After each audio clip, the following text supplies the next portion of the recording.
All right, hey, what's up, guys? Welcome back to Waveform Episode 3.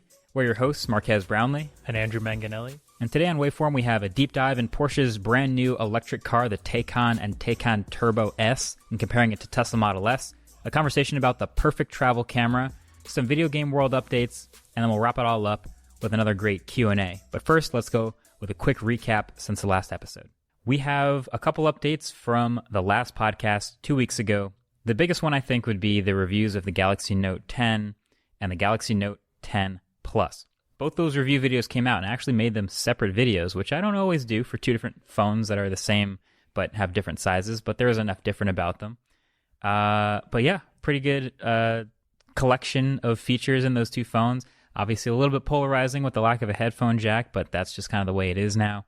I do have one quick fact check. I mentioned the Note 10 doesn't have those depth sensors, but it does still do AR doodle and live focus and a bunch of other things that still require depth information. It's just not quite as good. Yeah, I'm sure you were dying for all of those things on the Note 10. Yeah, I'm not the biggest AR doodle user. I'll admit that freely. Not a power user. Not a power user. So sorry about that, but that is the truth.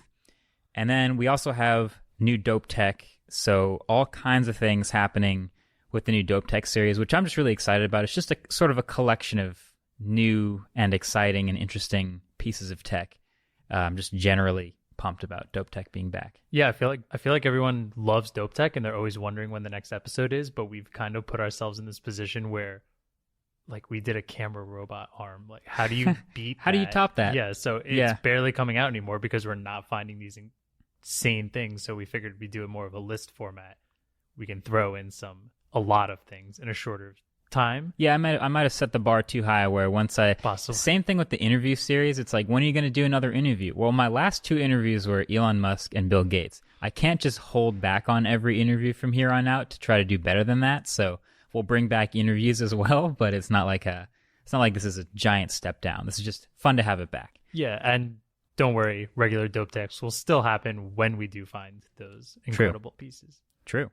And then you have an Apple battery repair update on here. So what's happened since the last time? Last week we talked about Apple and some of their battery issues, and it wasn't really that much of an issue. I don't think either of us thought it was that bad. It was, if you replaced it with a third-party battery, I think it was even if you replaced it with a first-party battery, but it wasn't from an Apple authorized user. Not certified. You would lose the battery status, something. The battery health indicator in the settings. Yeah, something everyone checks every morning when they wake up from bed. But so Apple actually kind of took a step forward here, and now they're allowing independent repair shops, as long as somebody in the repair shop has took an Apple certified technician course, they're now able to buy first party parts. Oh, directly from Apple. Not all parts though, okay, but so some first party parts. From I believe a small list. Yeah, batteries and screens. Okay, well, that's a step forward for, if you want to consider right to repair a sort of movement. Yeah. Apple taking steps to being a little bit friendlier is a pretty big deal. Let's give Apple credit. They took a step, which I don't think anyone was ever expecting. Right. The problems we still have here is there's still plenty of other parts in the phone that can break that they don't have access to. Like, I think one thing I heard Louis Rossmann talking about was if your charging port breaks, they can't buy those parts. And if you go to Apple to do it, they just replace the phone, I'm pretty sure, which you lose all your data. Nice. So, okay. Yeah, that seems like something super, super easy that you'd think they'd offer. And then the other thing you don't have is people repairing from home. Okay. So, so this is a pretty good sized little right to repair update. And for people who do have phones that may be dying or that you want specific parts to be replaced, that is good news. Good news. Nice. But hope it's the first small step towards many more steps. Awesome. Okay, so I have a new version of new content for this week that I want to share with you. Mm-hmm. It's not a video. Okay. It's actually music. And, music, everyone has their own different tastes of music, but I just want to give a major shout out to, and this is going to be hard to explain, but 20SYL, which is also known as Vainsil because 20SYL is the spelling of it, but it's not English, so you pronounce it Vainsil.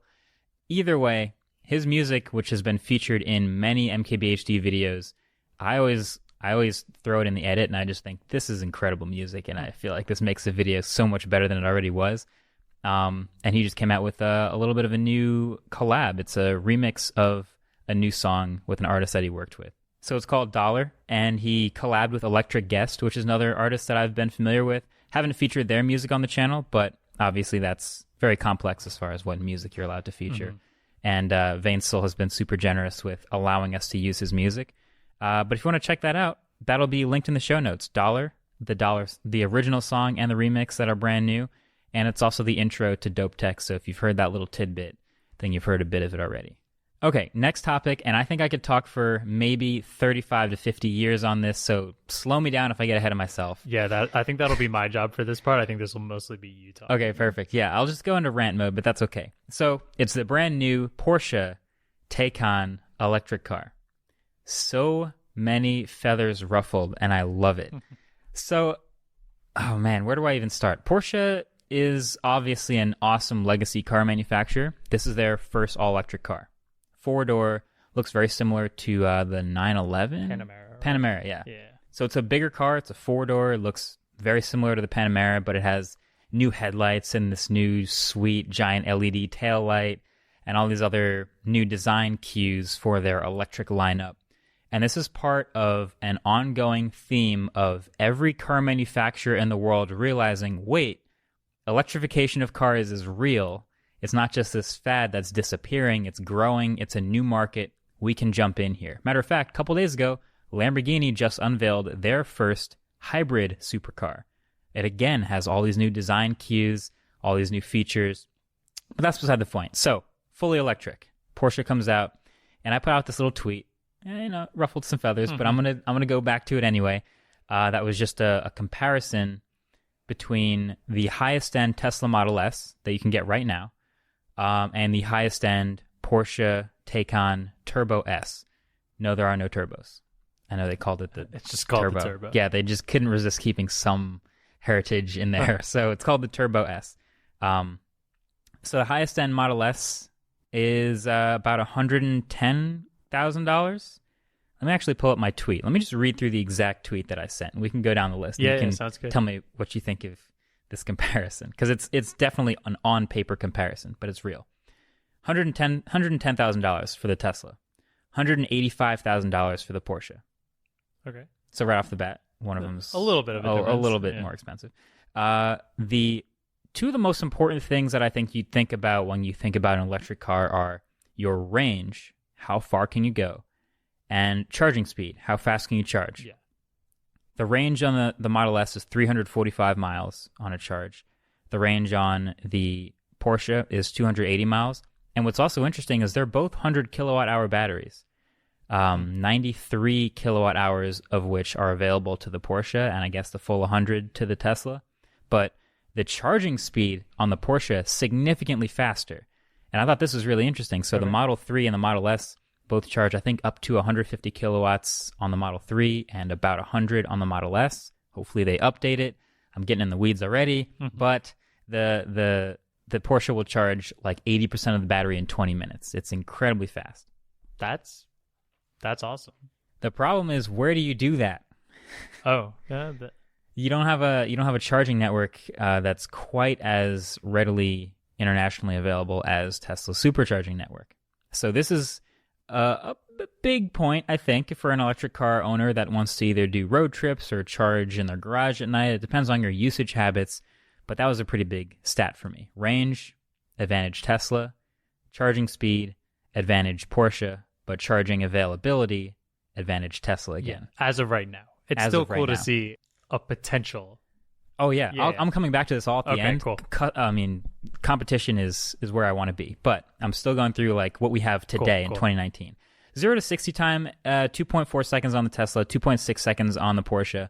They're both insanely quick, obviously. They're high-end, high-powered electric cars. But slight advantage to the Tesla just because you can claim the slightly lower number. That's what performance car enthusiasts love. Yeah. And then your top speed is about the same, 163 on the Tesla, 162 on the Porsche.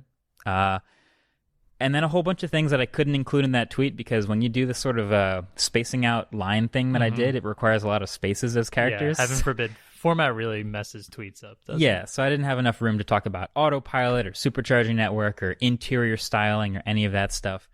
But what's your reaction right off the bat to these two cars? I don't own an electric car. I'm just always seeing stats, so I don't know how it lives every day. I have to say it looks great. It looks very good. I have one car. Huge gripe.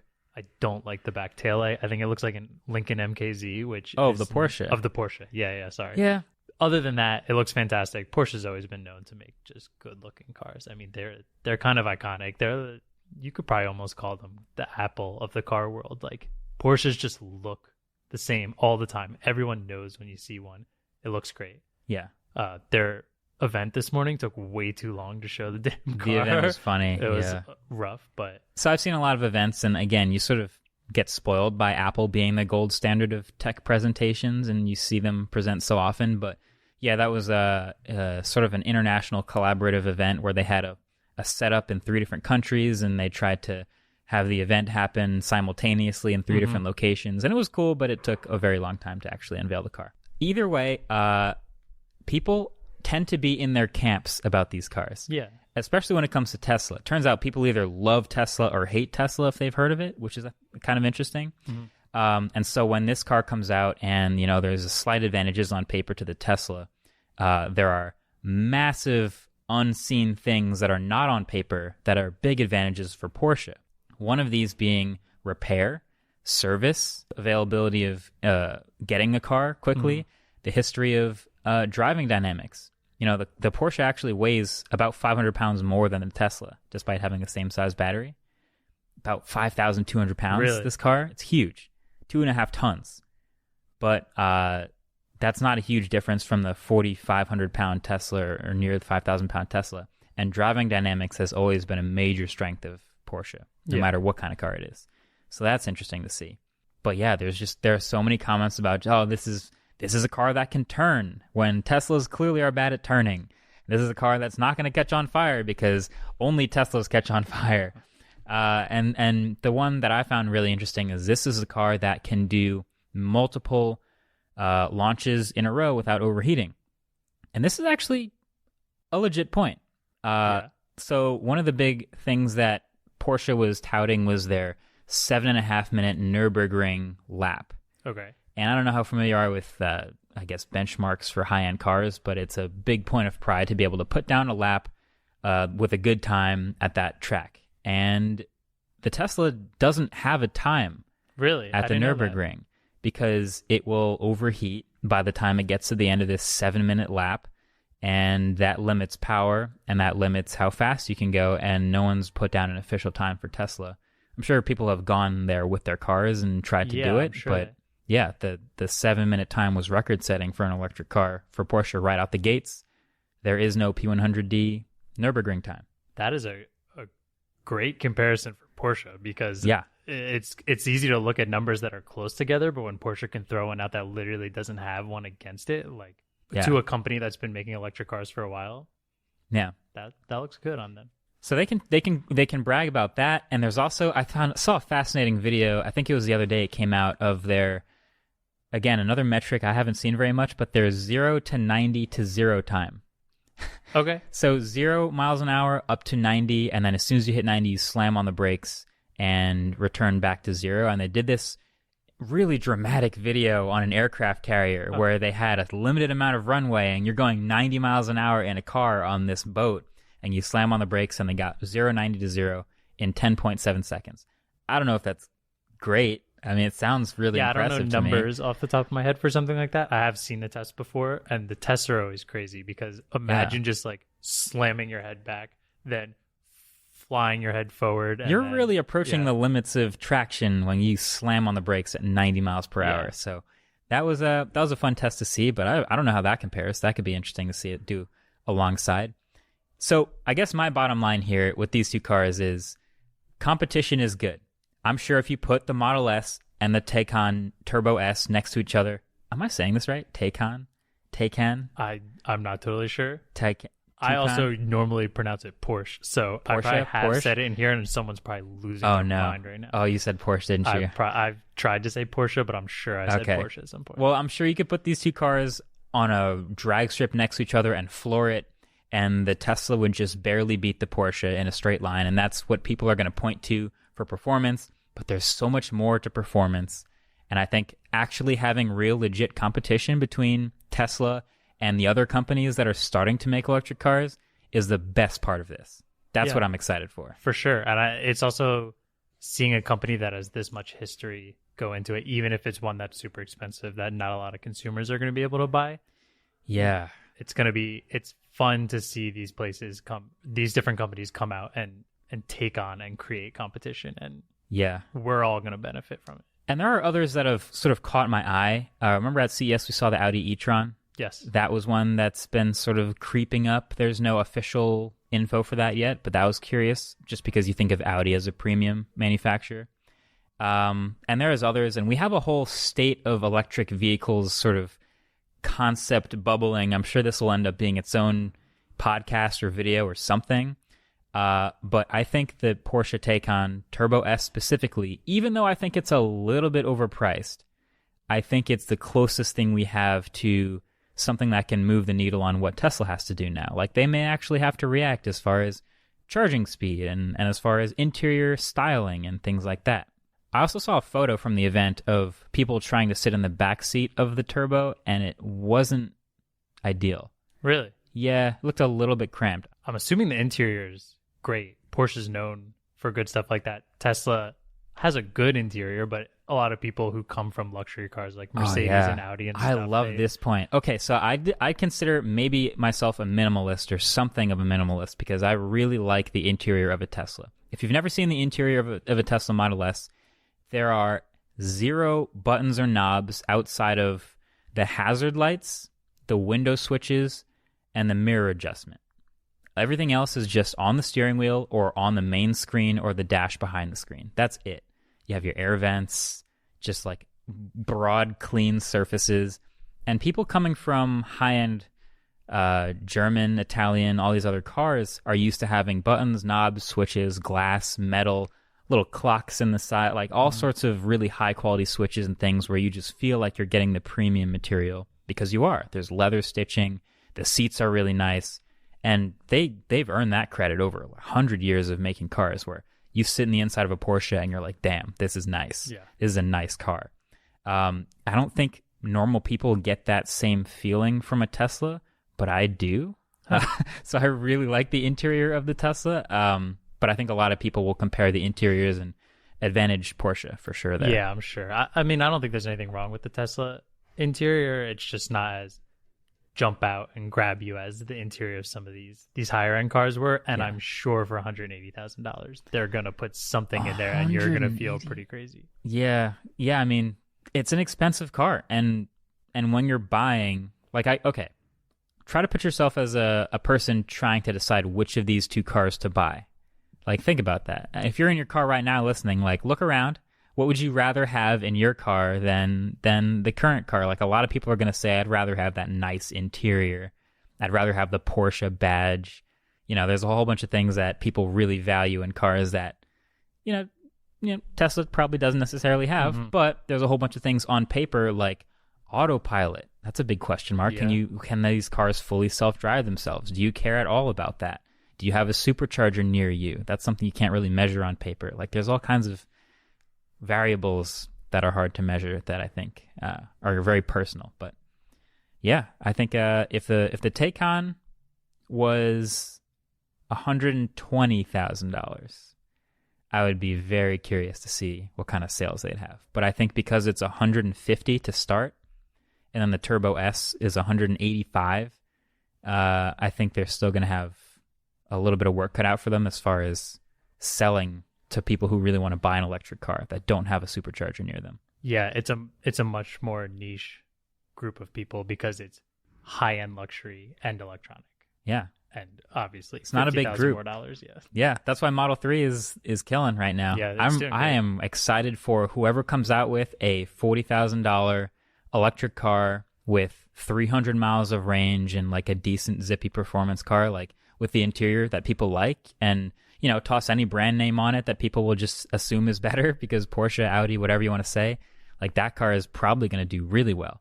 Anyway, this whole thing comes back down to competition. This is the best competition I've seen yet to Tesla, and that makes me very happy. Yeah. All right, so we'll take a quick break, and we'll come back and we'll talk some quick tech rumors. Waveform is brought to you by Policy Genius. Okay, so in the tech world, we've dubbed September as Techtember because it's basically the start of a super busy tech season for us. But Andrew, did you know September is also National Life Insurance Month? Of course. Really? No, definitely not. I mean, get it on your calendar. I will definitely mark it on my calendar. You're not alone, though, because actually most people aren't aware of that, which is not surprising if you knew that 40% of Americans don't even have life insurance. So how are you supposed to celebrate National Life Insurance Month if you don't have it? So Policy Genius is here to get life insurance party started. Getting life insurance doesn't need to be difficult or expensive. In fact, right now, prices are the lowest they've been in the last 20 years. Seriously, they must understand how annoying insurance companies can be because even on their site, the first prompt asks, would you like more support or less support? So you can get your quote the way all of us tech nerds dream of, with extremely limited human interaction. Let the Policy Genius team handle everything, and in a few minutes, you can compare quotes to find the best price. And Policy Genius doesn't just do life insurance, they also help with home, auto, and disability insurance. If you need life insurance but haven't gotten around to it, National Life Insurance Awareness Month is as good a time as any to get started. Go to policygenius.com to get quotes and apply in minutes. You can do the whole thing on your phone right now. Policy Genius, the easy way to compare and buy life insurance. Waveform is also brought to you by Audible. So one of the most requested videos I get is, hey Marquez, can you do an updated what's on my phone video? And I don't think people realize how often I'm basically set in my ways with most of my apps for a long time. I don't really add many. And I really enjoy the ones that I have. And one of them that's been quite a mainstay for a while, that you've probably seen on my phone, has been Audible. So Audible has the world's largest selection of audiobooks and audio entertainment, including Audible Originals. We've seen every streaming service come out with originals for the past few years. And now every month, along with the audiobook you also get 2 Audible Originals. I took a quick scroll through, and seriously, like the second one that grabbed my attention so quickly was called It Burns by Mark Fennell. The scandal-plagued race to breed the world's hottest chili. So I've been on hot ones. I've just been on Truth or Dab, and we have like 20 bottles of hot sauce in the office here. So I honestly can't wait to start listening. And with the Audible app, you can conveniently share one audiobook you've enjoyed with anyone. So I'll be sending this one to Sean Evans, obviously. So with Audible, you can keep yourself entertained at the gym, shopping, and a personal favorite in the car during a long road trip or a commute. So start your 30-day trial and choose one audiobook and 2 Audible Originals like It Burns, absolutely free. Start listening with a 30-day Audible trial, choose one audiobook and 2 Audible Originals absolutely free. Visit audible.com/waveform or text waveform to 500 500. So if you need something to listen to between Waveform episodes, check out audible.com/waveform or text waveform to 500 500. All right, we're back. So a couple quick updates in the recent current events tech world. Number one, Android 10 is out. Some sad news about Android 10. They are getting rid of the desserts. Oh, no. Yeah, the dessert names. The names that made Google so fun, from A, B, C, D, E, F, G, all the way to, I guess they gave up at Q, because there's probably not any desserts that start with Q. I know there's some foods that start with Q, but it's just Android 10 now. Yeah, the dessert thing's gonna hurt. I'll always remember my first Google I/O was for Android O, and there were Oreos everywhere. And what a great perk! It was. I think the whole video we made, we tried to sneak as many Oreos into the video as possible, and that was just had a great time. And it's always fun watching Hiroshi on Twitter just troll everybody on what the potential new names could be. Hiroshi had for those who don't know, Hiroshi Lockheimer, who's been in charge of Android for a while, he's had a habit of trolling, just sort of teasing what the next version of Android's name will be before it comes out, because we all just sort of assume he knows and controls what it's called, and we all are in his mercy trying to guess it. I'm going to miss that a little bit. I'm going to. I think when P came out, we made a fake Android that looked like Peppermint, and he retweeted it, and I'm sure that... And the world went, well, it's either definitely Peppermint or definitely not Peppermint. Thanks, Hiroshi. So fun fact, I think I know all of the versions off the top of my head. So, well, first there is A, B. I don't know those. Alpha, beta, let me I call pull them. it up real quick, too. Okay, you can fact check me.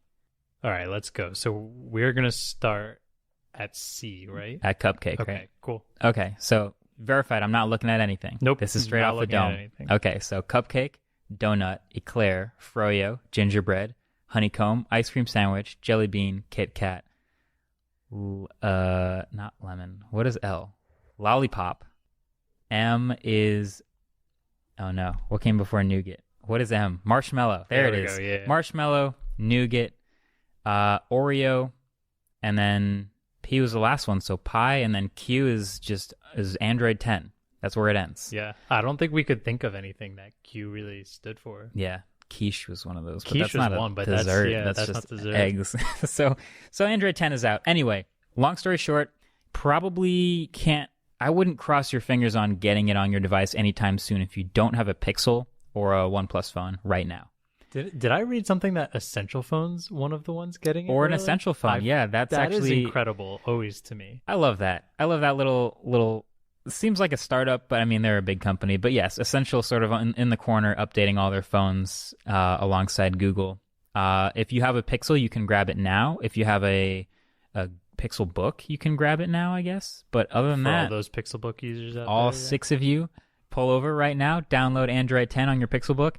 If you're not in that group, I guess sort of cross your fingers because it's just sort of out there. Yeah, and if you're on Samsung, see in like 3 years. Yeah, I hope you get the latest version sometime in the next 365 days. But yeah, Android 10 is out there. Next up, I wanted to show, I can't really show it to you, but I just want to read you guys a headline. Just because it's September now and this is sort of the state of smartphone announcements right now. Let me pull up this exact headline and read it to you. Huawei Mate 30 Pro renders show no volume buttons and 7 cameras. I wish you could see the Italian lip kissing I was doing right now, or finger kissing, yeah. What a great headline. So 2019. So Mate 30 Pro is going to come out. I sort of actually tweeted recently, like, we have a bunch of stuff coming up. We have iPhone 11 and 11 Pro. We have Pixel 4. We have the Mac Pro coming out. We have all this stuff coming in September. I actually conveniently forgot Huawei Mate 30 Pro. I think I just sort of erased them from my memory after their whole thing earlier this year. We're going to get a lot of comments saying how much you hate Huawei. But hey, they're here. They're going to have Mate 30 Pro, and it may, in fact, have Android and come to the U.S. Who knows? We'll link this in the show notes if you want to check it out. But I'm excited for it to hit up. It did great in our camera bracket showdown last year. True. Actually, it won. Mate 20 Pro. Yeah, it won. Mate 20 Pro won the blind smartphone camera test, so Mate 30 Pro is slotted to have... The 4 cameras on the back is kind of a misnomer, but it is 4. It's a wide angle, it's an ultra wide, it's a telephoto, and it's a time of flight sensor. And then there's 3 cameras on the front, which I guess is a regular and ultra wide and a time of flight also. Nice. Yeah, so no buttons is kind of weird. I'm not sure I'm ever going to be on board with the whole no buttons thing. I know that's sort of a movement to get rid of all the ports and buttons, but nothing's quite like I think no button. Real buttons. Yeah, it has a while to go before I think we all fully adapt that and take it as normal. Thanks for the proof, HTC. And we also have a couple other iPhone rumors, of course. We're going to have this iPhone event very soon after the time you may be listening to this while waiting for the iPhone event to start. But we have a couple other iPhone Pro rumors, which I love, there may be a matte finish to the iPhone.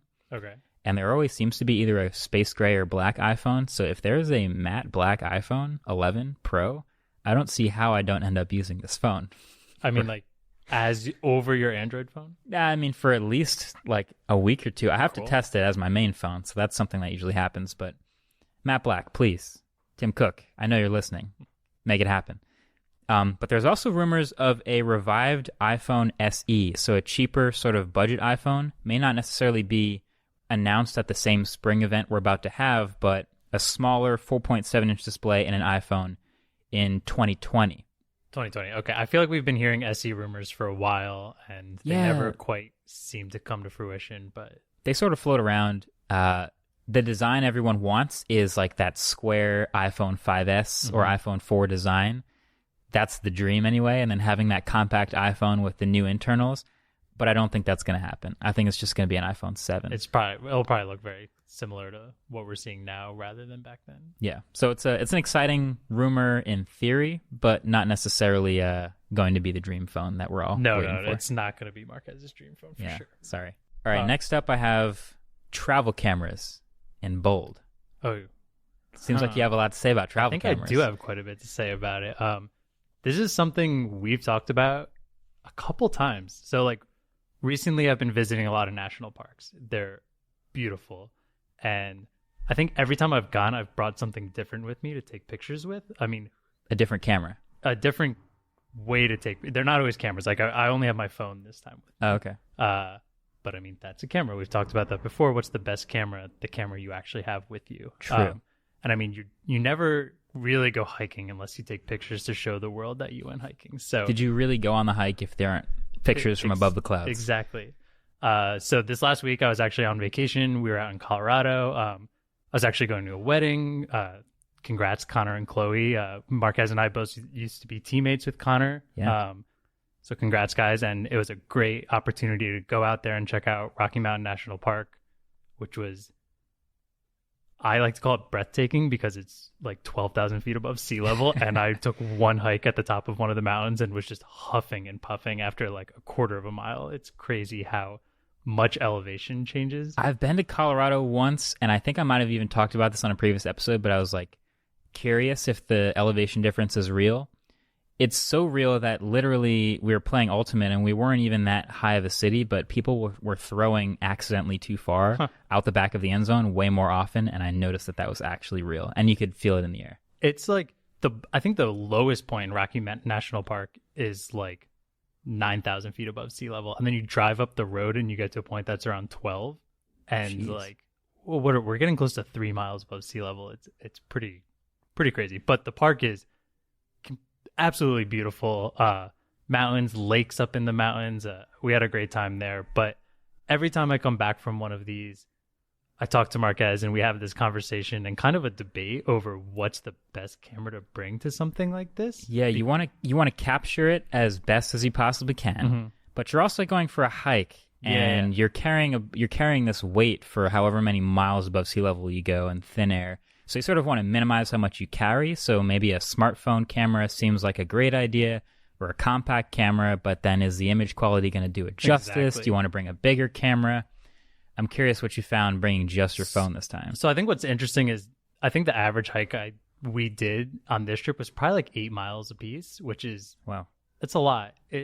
Carrying a heavier camera around like that would suck. You're definitely not bringing if you brought a red camera out to something like that, you'd have to train for it. I totally would. I'd strap that thing in my belt. It wouldn't surprise me. We'd probably take a break every 4 steps, but yeah, no. For a small tidbit, I did go for a hike in Hawaii, and I did bring the Hasselblad, Yeah, you brought and the I Hasselblad. regretted it so much. So one of the first parks I went to was Glacier last year, and I brought a really nice camera. I brought the A7R with me. A7R, okay. Yeah, I brought a couple lenses. I brought the 24 to 105, and I actually rented I think it was a 70 to 300. That's some big lenses. Okay. Yeah, it's not light at all. And in my backpack, it was too much weight, so I just wound up carrying it most of the time. I did a 13-mile hike one time, and I thought my arm was going to come out of the socket. So A7R, A7R it's a lightweight body. It's a smaller camera, but then when you add that weight, it's not the biggest handle in the world, so you're kind of just like gripping this flat thing with a big glass weight on the side.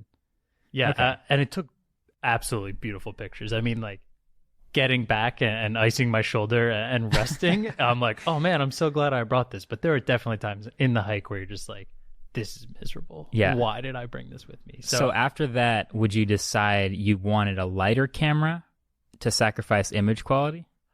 I think I was okay with sacrificing image quality. It's something we talked about in the camera bracket test before, is like, we're mostly posting these to Twitter and Instagram. True. I'm okay with some sacrificing quality. So the next trip I went to actually was Acadia, and I just brought my phone. I got a bunch of great pictures. Which phone? With just my phone, Pixel 3. Okay. Everything looked great. It stayed in my pocket the whole time. That was wonderful. Actually, in Acadia, it was perfect.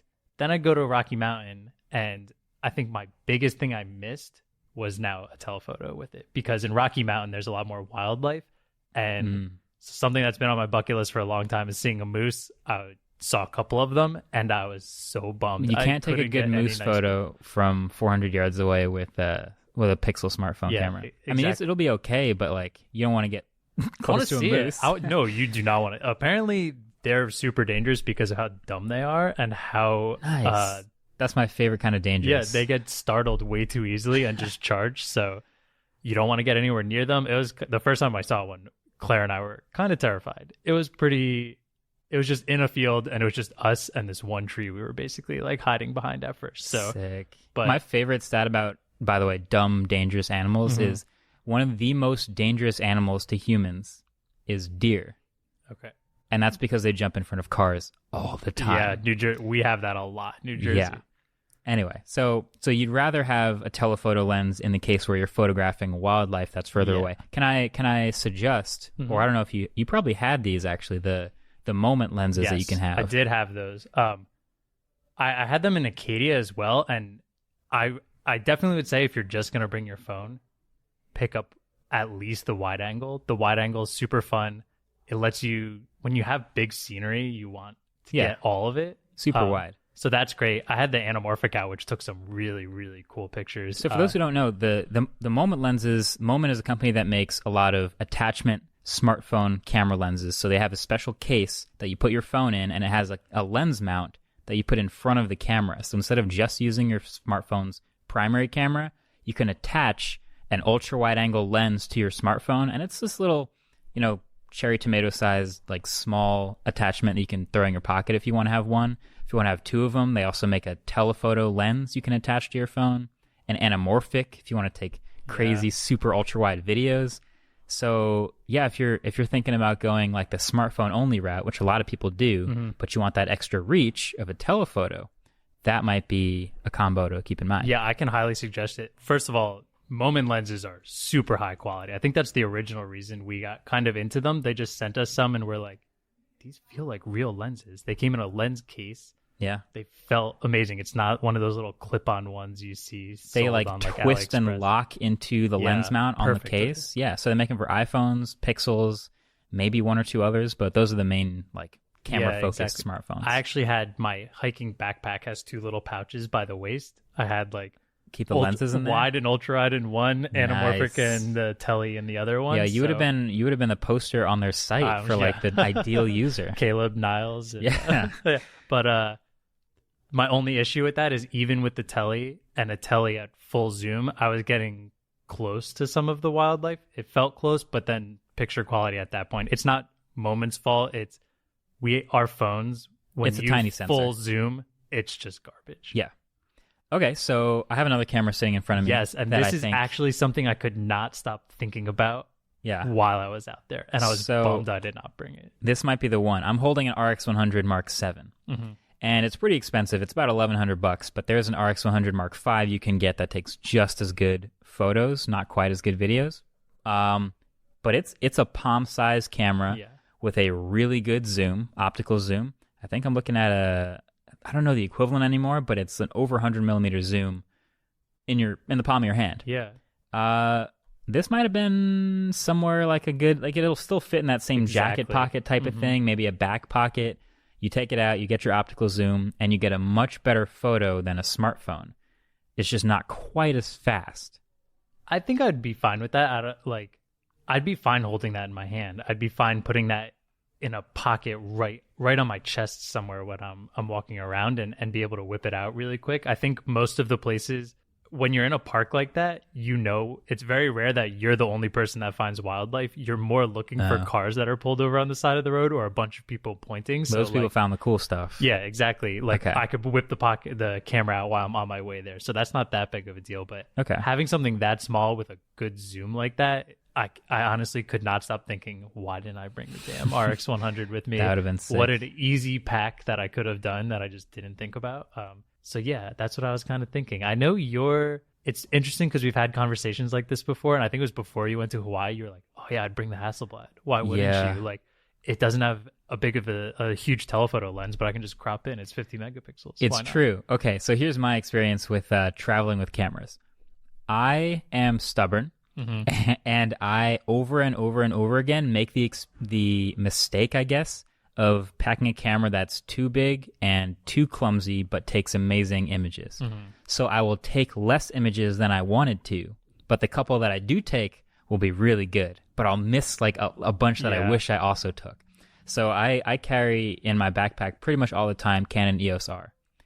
And I could be out somewhere and like see something happen in front of me. I'd be like, that would have been great to capture, and I'll just not take my phone out and I'll just watch it happen because the EOS R would have been too unzipping my backpack, Yeah, making sure it's on, and like getting everything set up.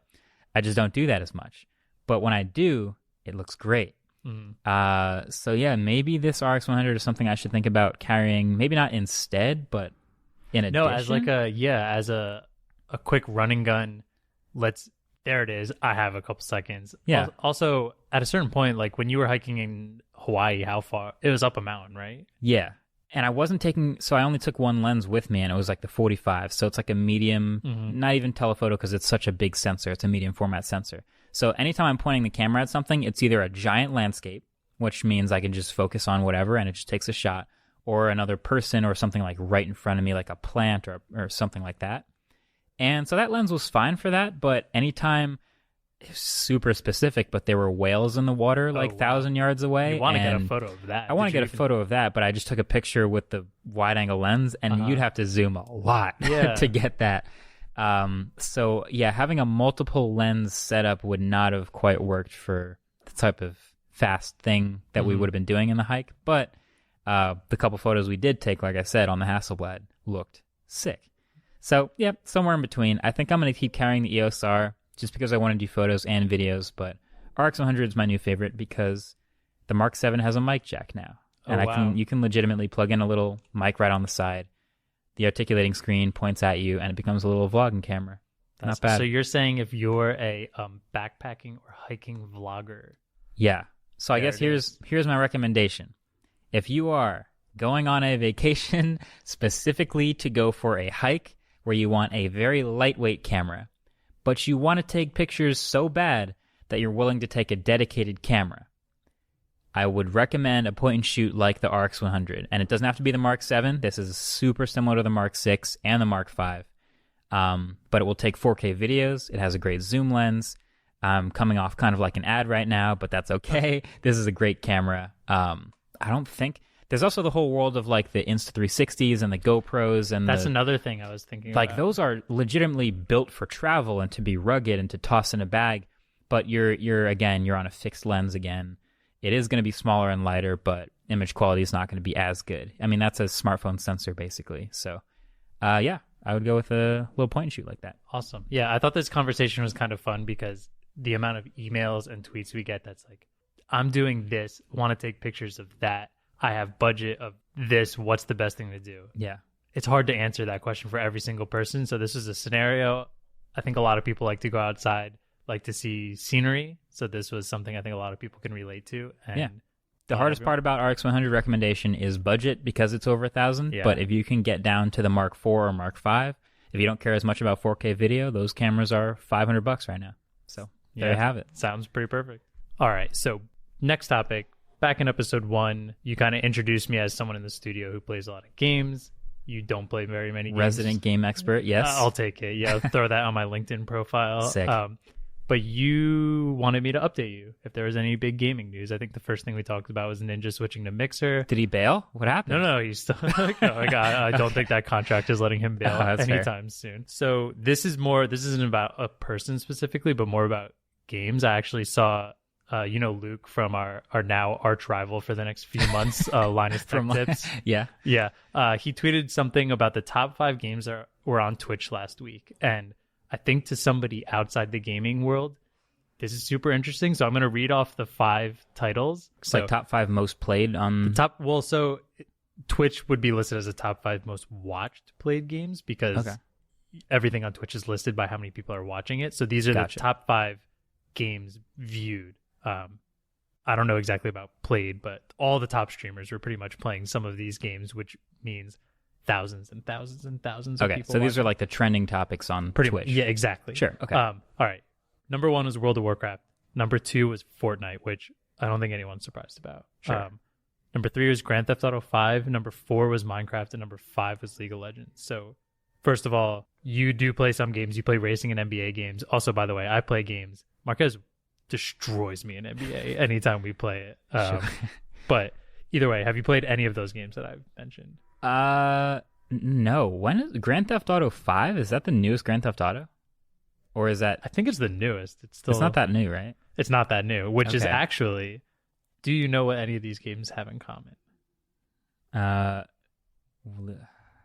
I know you said League of Legends is the number one. Okay, so I know that's a pretty big legacy game. I'm aware of that. And Minecraft has had this resurgence. Yes, I think that's mostly due to PewDiePie. Or I think a good part of that is due to PewDiePie. I think a lot of people have been playing it, but PewDiePie has brought it back to the older generation now who's streaming and stuff like people that. Are discovering Minecraft again, which is kind of funny. Okay, so what is the common thread?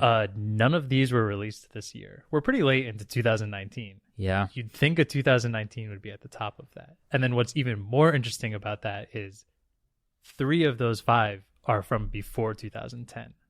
So 3 of those 5 are 10 years old. That is more impressive. Yes. Because I could see, like, even in the smartphone world right now, the best-selling phones came out last year. Yeah. And it's September. It's like the iPhone 10, even the most popular phones, like from Samsung. But, yeah, 10 years ago in the gaming world, that seems like a long time. All right, so Minecraft and League of Legends, they both came out in 2009.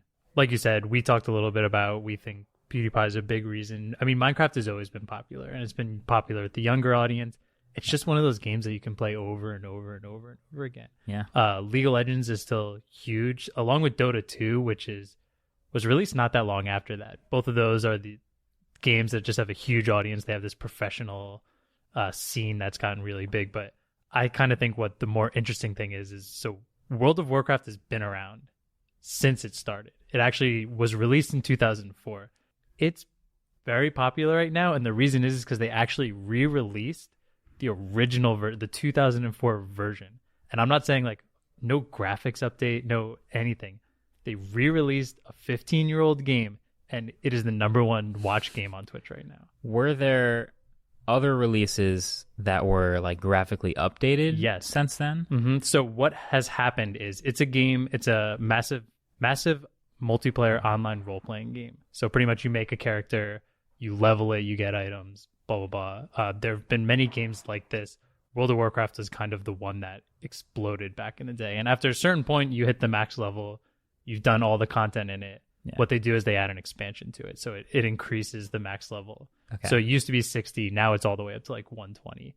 But people have not been happy with the way the game's gone. And everyone kind of longs for the original like magic that they had from it. And eventually they caved and they brought it back. And it has been crazy, crazy, crazy popular. Wow. Nostalgia.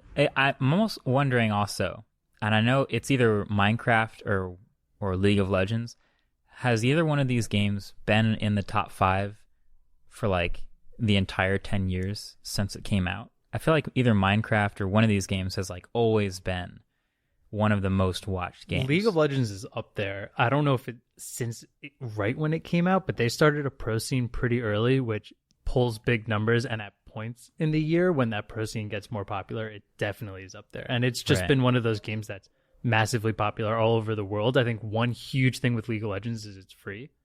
Same with Dota 2. They're free games. Is Minecraft free? I haven't played Minecraft in a very long time. It was very cheap saw it in when like I bought the it. Play Store or something. I think it's like $4. Yeah, I think it's very cheap. I think actually that's a great point. A lot of these games are pretty cheap. World of Warcraft is not. It's actually $15 a month.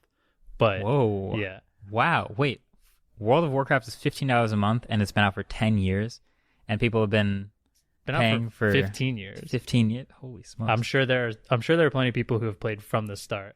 But what kind of caused this to happen is people started getting so upset with the regular game, they started making their own private servers of the original one that was not part of Blizzard. They kind of remade the whole game. That got massively popular, and I think Blizzard just finally saw like people are having way more fun playing this game from back then. They saw that and they said, let's capitalize on that and get people to pay a little and play it. I dove head first. I played that back in high school. I've said that I liked first-person shooter games in a previous episode, but this was a game that I played for probably 2 years in high school. I was on vacation when it released, so I was really, really bummed about that. I came back. I think my flight got in at like 10. I was home by 11. I logged on at midnight, played a little while, went to bed. The following midnight, so in like a 24-hour period, I checked the time that I played on it. I'd put 16 hours into the game already. So I really dove into it, and I'm so happy. I think a perfect way of showing it is the guild that I joined, kind of like the team, is we just called ourselves Deja Vu, because we are literally all just reliving the exact same thing. Nostalgia. And nostalgia is incredible, and I think this isn't the only thing we've seen nostalgia pop I was going to say, you know what this reminds me of? Yeah. The movie industry.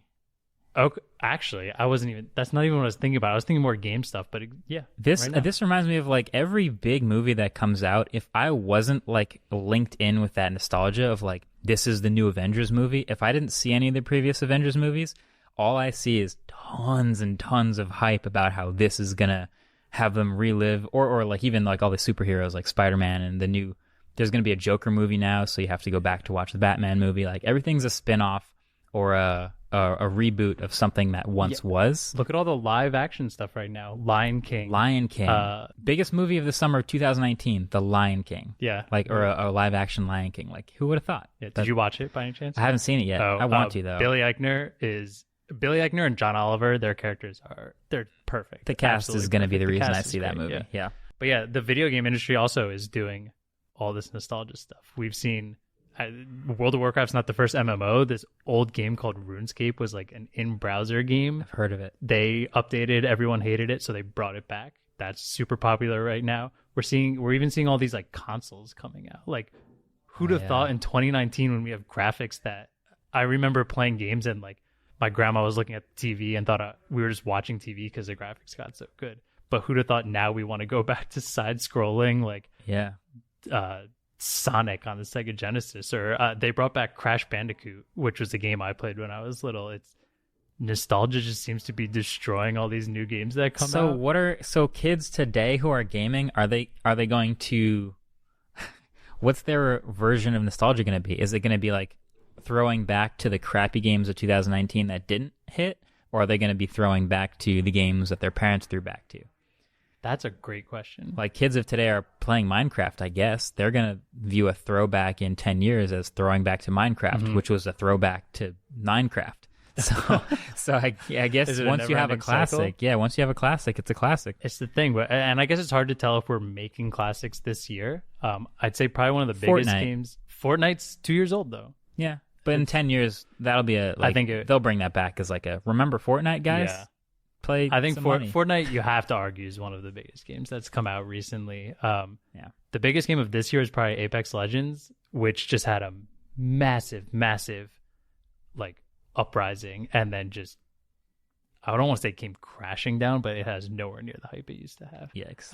Okay. So I don't really know. What do we just not see that many super popular games anymore, or is nostalgia just too hard to overcome? I think it's just going to be, there will always be huge names in any space. Like if I compare this to the smartphone world, we talk about all these other phones, like the budget phones and the mid-range stuff of the world, but at the end of the day, there's about 5 phones people buy. Yeah. And I think it's a lot of the same way in the gaming world. Like there are tons of games that you can get into, but at the end of the day, there's about 5 games that people play and watch streams of and compete professionally in, and that really blow up to become like a cultural cornerstone. Yeah. And, even for someone who's not in gaming, like I see those names out and I see the professional, the e-gamers and the Fortnite blowing up. I see that. And I guess I sort of think of it the same way. Like in 10 years when I throw back and someone asks me, what was gaming like in 2019? Fortnite. I mean, that's Fortnite basically... and Mark Brownlee. That's all that there was. I guess that's what it comes down to. I guess that was 2018, actually. But yeah, so that's kind of my take on it. All right, so we'll take a quick break, and we'll come back, and we got some more Q&A questions. We'll go through some answers to those. Cap it all off. Waveform is brought to you by ShipStation. So when you're selling online, getting your orders out can be a real pain. It's time-consuming, expensive, so many carriers to choose from. So how on earth are you supposed to know if you're making the right choice? That's why you need ShipStation.com. It's the fastest and most affordable way to manage and ship your orders. I kind of feel like I can personally relate to ShipStation in a way. I don't even know if I want to ask how. I mean, okay, so think of ShipStation like a personalized phone reviewer for package shipping. So you're looking for a new phone, you pull up one of my videos, to pick one of the best smartphones out there. Samsung or Google or Apple. Right. So think of those as like FedEx and UPS and USPS. So you're trying to find the best phone or the best shipping method that works for you. Boom. And most importantly, your budget. So we all know it can get expensive pretty quickly if you're not paying attention. I kind of feel like we should have started this read with, "What's up, guys? ShipStation.com here." I don't want to regret this. But for real, whether you're shipping on Amazon, Etsy, your own website, ShipStation brings all of your orders into one simple interface to make shipping a breeze. It works with all major carriers like FedEx, UPS, USPS, so you can find the best shipping solution for you and your customer. So that's why it's the number one choice of online sellers. Right now, Waveform listeners can try ShipStation for free for 60 days when you use the promo code WAVE. There's absolutely no risk, so you can start a free trial without actually having to enter credit card info. That's pretty clutch. So just visit ShipStation.com, click on the microphone at the top of the homepage, and type in WAVE. That's ShipStation.com, then enter promo code WAVE. ShipStation.com. Make ship happen. All right, welcome back. So I really enjoyed the Q&A that we did last week. And we asked questions on Twitter from the Waveform Twitter, WVFRM. If you want to follow, hit those notifications over there. You'll be the first to see when we poll for more questions. And so we're bringing back the Q&A this week. In Techtember, we have a lot coming up. We have a lot of potential topics to ask questions about, or just general stuff. So I asked what you guys wanted to know, and we got some questions. All right, I got one. Okay. And I'll ask you this question too. So Elliot Elbow Sales wants to know, do you think modular phones will ever make a comeback? And as far as the near future, my answer is no, I don't think so. I don't want to say never, like ever, but considering what we've seen in smartphones for the past couple of years, it got tried. It didn't stick. It's not coming back. Yeah, I guess my answer would be, can you call it a comeback if it never really became mainstream? Like, that's a great question. I mean, the most I think about with modular phones is like, what was that LG that you could replace the battery, right? The G5, you could just rip out the battery and swap in a new one, which was another, you could always do like battery replacements on phones before that, but it was sort of a throwback, the fact that you could take the battery out. I think the closest thing we have to modular phones now is Moto's, Moto mods, and they're all right, and they sort of work from generation to generation, but is that a modular phone, or is that just attachments? You're not removing parts of the phone. I find it hard to call it modular. Do you remember that old Kickstarter video? I'm pretty sure you did a video on it. Of Project just like, Aura, I think is that what it was called? It felt like a Lego. Like that was what people were dreaming about being exactly. a truly modular phone. It never happened because that requires a vibrant, thriving ecosystem with third-party plugins that just was never going to happen. I don't see it ever happening. Yeah. Oh, I like this one. If you were appointed CEO of Twitter for a day, how would you implement the edit button? I think we've talked about this a little bit before, but the edit button, it's so simple. It's just like the edit button on Facebook.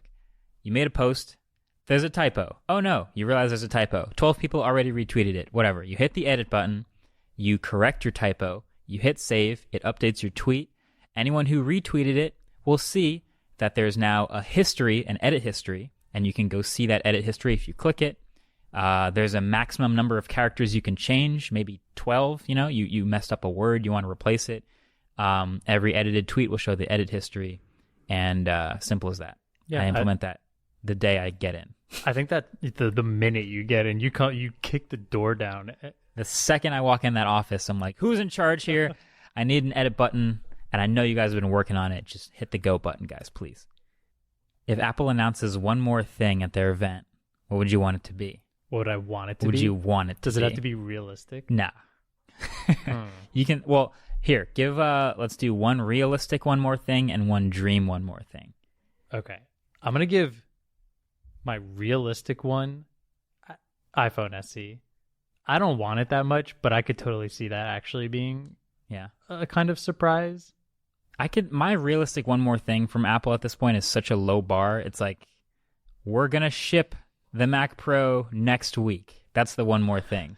Like they promised it would be in fall, and technically fall ends, November 21st? It'll be literally the last the last week of fall. But yeah, I their one more thing could just be, remember that Mac Pro we talked about? Soon.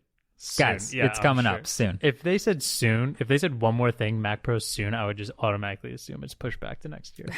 So is that really what you want? That's my realistic one more thing. All right. What is your... Can we just assume that your unrealistic one is that it's already sitting in the mailbox downstairs? Oh, wow. That would be... Well, I mean, that would be hilarious. But if they're going to go on stage and give me a dream one more thing, it would be they'd finish up the iPhone. They'd go through all the new stuff with iOS 13 again. They'd go through how all their sales have been great. But one more thing. We've been working on this all-new category.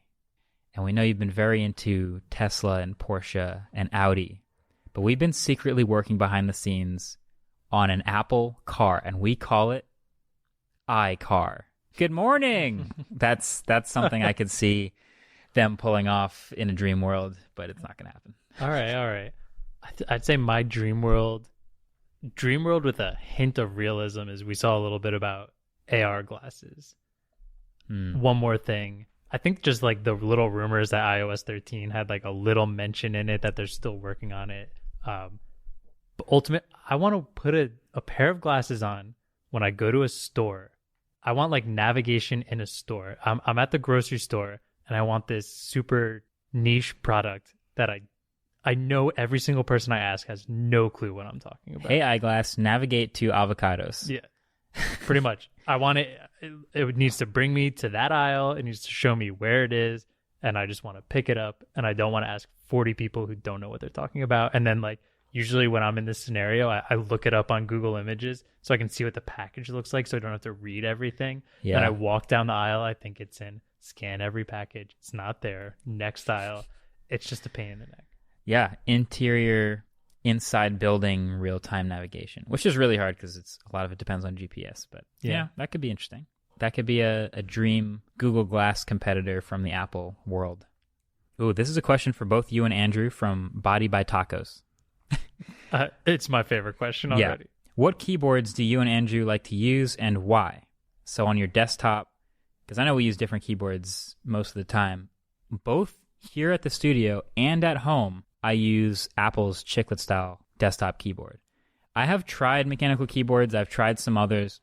Logitech even sent their new sort of hybrid mechanical-esque, but still not mechanical desktop keyboard with backlighting and all these crazy fancy features. But I keep sticking with the simple square metal chiclet style. I don't know. It seems to just work for me. Yeah, at work, that's what I use. I feel like work is where I type the most. Typing all day, I've grown to love the chiclet style keyboard. It's very simple. Also, it doesn't drive everyone in the studio crazy. Yeah, which is very important. It's quiet. At home, I'm mostly just playing games at home. I use a mechanical. I think right now I'm using a HyperX with cherry red switches. For a while, I was using browns, and I really liked them at first, but I was living in a one-bedroom apartment with my fiance, so she was not happy. Too loud. Way too loud. Got it. So I moved to red. They're a bit quieter, and then I actually found out that I just really like them. If you're playing for a long time, a little less fatigue. I hate saying out loud that there's fatigue when playing video games. But I hope there's someone out there who can relate to that. It's true. It's true. Someone named Tiago asked, do you think USB 4 is going to kill USB-C? Am I behind on something? I'm really hoping that's not already a thing that people are thinking about. I haven't heard anything about it, but aren't they kind of different? Isn't USB-C like the physical shape of USB Type-C is a connector. Yeah. USB 4, if that is a thing, could still use the USB-C connector because right now it's USB 3.1. I'm sure that's the very simple way of explaining it, but as far as I know, like there's USB 2 and USB 3, and they're the same Type A connector. I'm still on the USB-C all the things train, so that's my stance. I mean, as of right now, it's the only thing we've seen, and it makes the most sense, and it's the most universal. So if something were to kill it, it would have to go through this. When did we make the USB-C all the things video? Like 2 years ago? Like 2016, I think. Yeah, and there are still things coming out with micro USB. So Logitech's MX Master 3 just got USB 3, USB-C. So yeah, no, USB-C all the things. Here's one that I feel like should be really obvious, but surprisingly, I don't think is. Somebody said, do you mind taking pictures with fans if they ask? I don't mind. Yeah. Yeah. It's usually like pretty quick. Like, hey, you're Marquez. Hey, what's up? I've seen your videos. Can we take a quick picture? And then, yeah, that's fine. It's awesome. Yeah. I think we saw someone out in Rhode Island when we were doing 5G, and I specifically saw him walking over, and I saw him point, and I was like, oh, those guys know who Marquez is. they're going to come and ask for a picture. I turned around for 1 second and turned around and they were walking away. And I can only assume they felt bad asking. Like, what if they were just pointing like, what's that guy doing with a giant tripod and a camcorder in the middle of our college town? What is that? Very good, valid point. But if anyone sees, I mean, I'm sure no one wants to take a picture with me, but if anyone sees us out and around, come say hi. Yeah. I like this one. If the tech in your studio could talk, what's the craziest story of things that it's seen that it would say? Oh my God. I needed this question like a month ago so I could really think it through. Oh, I mean, there's the one wallpaper TV that literally committed suicide. Yeah, that would definitely be one of them. There was two. I would say that and the glass, but the TV. Yeah. So these are both things that happened while we weren't in the studio. But if there was like some sort of magic that happens where when we leave the studio, all the tech comes to life. For some reason, they just keep like jumping off of things and breaking themselves. The wallpaper TV, which is, LG's super thin OLED that slaps against the magnets in the wall and has a couple little hooks, fell off the wall. Actually, we were here. We were in the studio. Okay, I take that back. We were in the studio, both had our backs to that TV, and we both just heard a bang and turned around, and it was on the ground. And we're like, what just happened? Just fell off the wall with no apparent reason. But the other one is the frosted glass on that table next to my desk. We weren't in the studio, but I don't know, for whatever reason, it sits in the sun, it gets a little crack, and that crack develops over time. And tempered glass specifically, if it develops a crack like that and heats and cools enough times, it will just shatter. It will just spontaneously shatter. And you don't exactly know when it's going to happen. Maybe it's when it's heating up. Maybe it's right under an AC vent and the AC turns on and starts cooling it down and it starts expanding, contracting too much. But we came back in this room and it was shattered, and that was pretty weird. Yeah, I guess the only other thing I could say is there are probably plenty of objects in this studio that whenever we leave and they come to Toy Story life, they just cry and think, why hasn't Marquez paid attention to me? I figured I'd be a high usage smartphone, but here I am in a drawer with all my dead friends. Pretty much. Yeah. Sometimes we just don't have time to get to everything, and we'll pull a box out of the closet that's like, oh, this could have been a cool video a year and a half ago. Someone said, oh, this is dumb, Tesla Roadster or Porsche Taycan. That's not even fair. It's the Roadster, obviously. All right, so this comes from That Geek Dad. He said, what is one sport you cannot stand to watch? Or one that you've at least tried and just immediately thought, forget about this? Wow. I got to go trash on a sport now. Actually, I have two answers. Okay. I've tried to watch baseball. I can't. Okay. I have a tip for watching baseball, actually. Really? Okay. I'm not a huge baseball fan either.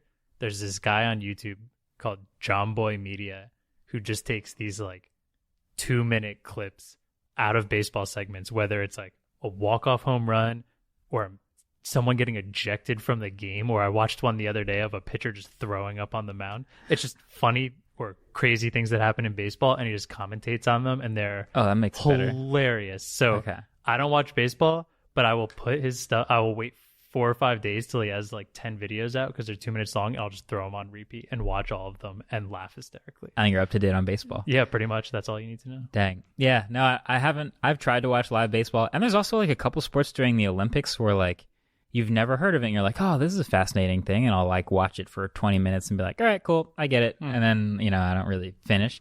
But the other thing is I've played golf for 15 years now, and I love playing golf. Mm-hmm. Like I really enjoy playing golf, and it's super cerebral, and it's a really physically difficult game. If you've never played golf, it's so easy to say it's not difficult, but you get out there when it's 90 degrees and you walk for 5 miles and you're trying to keep your together, like it's really tough. But watching golf on TV, as much as they try, and they've really tried, they have like Shot Tracer now, and they have all these multiple things happening at the same time. I just can't. It's really really tough to watch golf on TV. So I'll play golf anytime, but I can't watch anything other than Tiger on Sunday at the Masters. It's really tough. And is there any sport you've played that you're just like, nah, this isn't me? That I've played? Yeah. I played lacrosse for a year. Okay. And lacrosse is one of those sports, kind of like football, where you're just going to get trucked and you just have to be okay with that. And you have pads on, but lacrosse, you also have sticks that people are hitting you with the sticks, and they can hit the gaps between the pads. There are not a lot of pads in lacrosse. Yeah, you're covered in bruises at the end of like everything. And I played for a season around high school where I was a midi, which is basically like pick the ball up and run for your life to the other side, pass it off to an offensive player and leave. And there was those couple times where I was like first learning to play or like picking up the ball, where if you like sort of stutter picking up the ball, a defensive player will have gotten to you by then, and he will absolutely 100% hit you as hard as he can. So lacrosse wasn't for me. But I've sort of found my sports that I like playing now, I guess. Yeah. Oh man. I'll watch. Oh man, I just know how much hate I'm going to get for this. Do it. I don't like football. Watching football? I'll watch the Super Bowl every year. Yeah. Because that's more of I like hanging out with all my friends and watching it, but a 60-minute game where like 11 of it is actually a play happening. I know everybody's going to say like it's like chess. You're reading the defense. You're making an offense for it. I totally get that. Football players are probably some of the craziest athletes I've seen. Yeah. Like watching those big guys just fucking run and truck people is incredible, but 100%. I can't watch it. I think what it comes down to for me is possession-based sports, where possession switches back and forth often are like fun for me to watch. I watch basketball. You get a turnover, you get a steal, you score. It's just back and forth, and then a timeout to take a breather where you literally can't keep playing. Mm-hmm. Like that happens in Ultimate, back and forth. You play a possession, then it's over. So I think like golf is pretty slow, baseball is pretty slow, football is pretty slow. Those are the sports that I don't watch as intently because, those aren't as fast-paced. Yeah, I could see that. So the funny thing about a sport that I've played that I gave up on, when I was younger, I played hockey, and it was so young to the point where I forgot that I had played it, and I started getting really, really into hockey in high school, and I just like made a joke to my mom one day, like, why didn't I ever play hockey, blah, blah. She's like, oh, you did. And one day you said it was too cold on the ice, so I took you out of it and didn't play anymore. Whoa. So yeah, apparently the sport I quit on is the sport I'm the most diehard fan for right now. I'm wild. A huge Devils fan. I can't wait for this upcoming season, but yeah, I quit the sport I love the most. It's got to be cold out there to keep the ice frozen, from what I can tell. Yeah, I guess too cold for little me, but... Wow. All right, I have a pretty general one. Okay. What's the most exciting thing from Techtember and Techtober? The most exciting thing coming up that you're probably going to try to buy? That I'm going to try and buy. Yeah. So one from Techtember and one from Techtober. The obvious, easy answers for me are Techtember iPhone 11 Pro Matte Black, Techtober Pixel 4 XL Black. But I'm going to go with some not so obvious answers. I'm going to go Pro Display XDR, hopefully in October. I have been waiting forever to have dual monitors again. I hate having a single monitor, and having one iMac screen on my desk has been bothering me for years now. I cannot wait to have dual monitors again. So I'm going to say Pro Display XDR, hopefully in October. And in September, I'm going to go with Asus ROG Phone 2. I'm really excited to get that phone in my hands. I'm very excited to see that. It seems like the spec dream, and this is one of the best opportunities to see how well specs translate to real life, because that thing looks incredible on paper. So ROG Phone 2 and Pro Display XDR. I think I would have a hard time answering that question because in terms of buying things, the big things are phones. So I'm not someone who carries two phones. I mean, I'm very excited for Pixel 4. Pixel 4. So that's what I'm probably excited most for Techtober. But Techtember, I'm just excited to play World of Warcraft. Nice. The whole week. Is it every paid? Month. What? Is it paid? Yeah, I paid for it. All right, so you can say that's something you're excited okay, yeah, to I'll buy. say it technically released in August, but I didn't get to play it till September. So yeah, there we go. I'm counting that. I feel like such a nerd saying that, but it is true. It is true. I guess we'll end it at that. That was our little Q&A session. If you guys like the idea, maybe send us a tweet if you think the Q&A for every episode is a good idea, or maybe we should do more topical Q&As. I think they're going to be great for when we have guests. Yeah, so we can have sure. Q&As for the guest, and that'll be something we do in the near future. But let me know. If you have feedback, hit us up on Twitter at WVFRM. And if you're listening to this in Spotify or in Apple Podcasts or in Google Podcasts, feel free to leave a rating on the podcast as well, anywhere you subscribe or listen. Yes, so that's it. Thanks everyone for tuning in. This was episode 3. Marquez Brownlee, Andrew Manganelli, your hosts. We're produced in partnership with Studio 71, and the intro and outro music was created by Cameron Barlow.